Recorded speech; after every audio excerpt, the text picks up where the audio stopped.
আসসালামু আলাইকুম। আজকে আমরা পর্যায় সারণীর ব্লক সম্পর্কে জানব। আমরা জানি পর্যায় সারণীতে টোটাল মৌল রয়েছে 118টি। এই 118টি মৌল 4টি ব্লকে বিভক্ত। এস ব্লক মৌল, পি ব্লক মৌল, ডি ব্লক মৌল আর হলো এফ ব্লক মৌল। তাহলে পর্যায় সারণীতে টোটাল মৌল রয়েছে 118টি। এই 118টি মৌলকে 4টা ব্লকের মধ্যে বিন্যস্ত করা হয়েছে। আমরা প্রথমে এস ব্লক মৌল নিয়ে দেখব। এস ব্লক মৌল, এস ব্লক মৌল 14টি। হিলিয়াম সহ, হিলিয়াম নিষ্ক্রিয় গ্যাস হওয়ায় একে 18 মধ্যে স্থান দেওয়া হয়েছে। এই জন্য উল্লেখ করতে হবে হিলিয়াম সহ 14টি মৌল এস ব্লক মৌল। হিলিয়াম সহ এই 14টি মৌল রয়েছে গ্রুপ 1 এবং গ্রুপ 2 এর মধ্যে। গ্রুপ 1 আর গ্রুপ 2। এই গ্রুপ 1 এবং গ্রুপ 2 এর মধ্যে এই 14টি মৌল রয়েছে। গ্রুপ 1 কে বলা হয় ক্ষার ধাতু, 2 কে বলা হয় মৃৎ ক্ষার ধাতু। তাহলে এস ব্লক মৌল 14টি হিলিয়াম সহ, এর মধ্যে এই 14টি মৌল রয়েছে গ্রুপ 1 এবং গ্রুপ 2 এ। এই এস ব্লক মৌলের বহিঃস্তরের ইলেকট্রন বিন্যাস, মানে এস ব্লক মৌলের কোন মৌলকে যদি আমরা ইলেকট্রন আকারে বিন্যস্ত করি তাহলে তার বহিঃস্তরটা দেখতে কেমন হবে? বহিঃস্তরের ইলেকট্রন বিন্যাস, বহিঃস্তরের ইলেকট্রন বিন্যাস NS 1 থেকে 2। অর্থাৎ এস ব্লক মৌল হতে হলে এস এর মধ্যে একটি অথবা দুটি ইলেকট্রন থাকবে। যেমন লিথিয়াম, আমরা যদি লিথিয়ামের ইলেকট্রন বিন্যাস করি 1s2 2s1, যেহেতু লিথিয়ামের পারমাণবিক সংখ্যা 3। তো দেখা যাচ্ছে লিথিয়ামের ইলেকট্রন বিন্যাসের সর্ববহিঃস্থ স্তর, এই স্তরটাতে এস এ কয়টা ইলেকট্রন আছে? একটি। অর্থাৎ NS মানে n এর মান 1 2 3 4 যে কোনো সংখ্যা হতে পারে, এবং এস এর 1 থেকে 2 এর মধ্যে ইলেকট্রন থাকলে তাকে বলা হবে এস ব্লক মৌল। এবার দেখব আমরা পি ব্লক। পি ব্লক মৌল 36টি। এই 36টি মৌলের মধ্যে বা এই 36টি মৌল গ্রুপ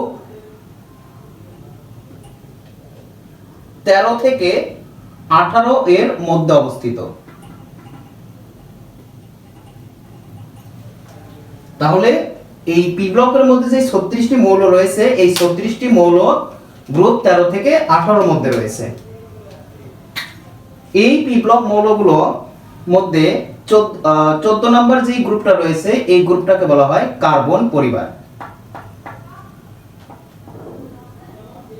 কার্বন পরিবারটা রসায়নের জগতে সবচাইতে বৃহৎ পরিবার। কার্বনের জগৎ থেকে জৈব যৌগগুলো তৈরি হয় যা 80 লক্ষেরও বেশি। এই জন্য কার্বন পরিবারের মধ্যে অন্তর্ভুক্ত করা হয়েছে। 15 হলো নিক্টোজেন। নিক্টোজেন মানে হলো শ্বাসরোধকারী গ্যাস, মানে যেই গ্যাসগুলো আমাদের যদি শ্বাসের সাথে প্রবেশ করে তাহলে আমাদের শ্বাসটা রোধ করে দিবে, শ্বাসরোধকারী। তারপরে আসো 16 কে বলা হয় চ্যালকোজেন। চ্যালকোজেন, চ্যালকোজেন মানে আকরিক উৎপাদনকারী মৌল, মানে ভূগর্ভস্থ যে আকরিকগুলো পাওয়া যায় যেখান থেকে ধাতু নিষ্কাশন করা হয়, আকরিক উৎপাদনকারী মৌল। 17 কে বলা হয় হ্যালোজেন। হ্যালো অর্থ সামুদ্রিক, লবণ, আর জেন অর্থ উৎপাদনকারী। অর্থাৎ হ্যালোজেন শব্দের অর্থ সামুদ্রিক লবণ উৎপাদনকারী, লবণ উৎপাদন। গ্রুপ 18,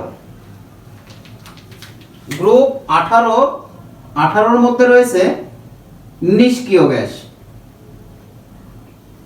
নিষ্ক্রিয় গ্যাস, এই গ্যাসগুলোকে আরো নামে ডাকা যায় নোবেল গ্যাস বা অভিজাত গ্যাস। তাহলে পি ব্লক মৌল সর্বমোট 36টি, এই মৌলগুলো রয়েছে 13 থেকে 18-র মধ্যে। তার মধ্যে এই গ্রুপগুলোকে আবার তাদের আলাদা পরিচিতি রয়েছে। এখন এই পি ব্লক মৌলের বহিস্তরটা দেখতে কেমন হবে বা বহিস্তরের ইলেকট্রন বিন্যাসটা কেমন হবে? তো পি ব্লক মৌলের বহিস্তরের ইলেকট্রন বিন্যাস, বহিস্তরের ইলেকট্রনটা কেমন হবে? NS স্কয়ার NP 1 থেকে 6, যেহেতু P তে 6টা ইলেকট্রন, সর্বোচ্চ 8 আমরা এটা জানি। তো আমরা একটা মৌল দেখি, অ্যালুমিনিয়াম, 13 নম্বর মৌল। তো অ্যালুমিনিয়ামের যদি আমরা ইলেকট্রন বিন্যাস করি 1a square 2a square 2p6 আর 3s স্কয়ার 3p1, তো দেখা যাচ্ছে যে এই যে অ্যালুমিনিয়াম এর বহিস্তর s এবং p তে ইলেকট্রন রয়েছে, মানে সর্ববহিস্থ কক্ষপথ যাকে বলা হয়। তাহলে p অরবিটালে যে কোনো মৌলের যদি আমরা ইলেকট্রন বিন্যাস করি তাহলে লাস্টে এরকম আমরা p এবং তার সামনে s দেখতে পাবো, তাহলে তাকে আমরা বলবো p ব্লক মৌল। তাহলে এই ছিল p ব্লক মৌলের 36টি ইলেকট্রন বিন্যাস এবং তাদের অবস্থান। এবার আমরা দেখব d ব্লক মৌল।